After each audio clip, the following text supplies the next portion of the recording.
साईनगरी शिर्डीवर सुद्धा गॅस टंचाईचं सध्या संकट ओढवलंय। शिर्डीतही गॅस पुरवठा आता विस्कळीत झालाय आणि पुढचे 2 दिवस पुरेल इतका साठा हॉटेल व्यावसायिकांकडे शिल्लक आहे।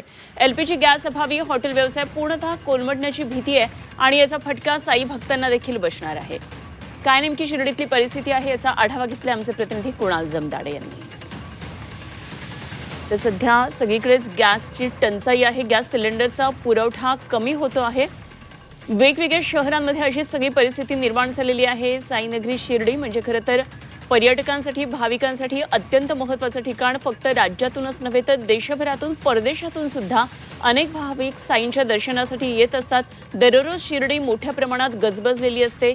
सणासुदीच्या दिवसामध्ये तर शिर्डीमध्ये मोठ्या प्रमाणामध्ये गर्दी असते।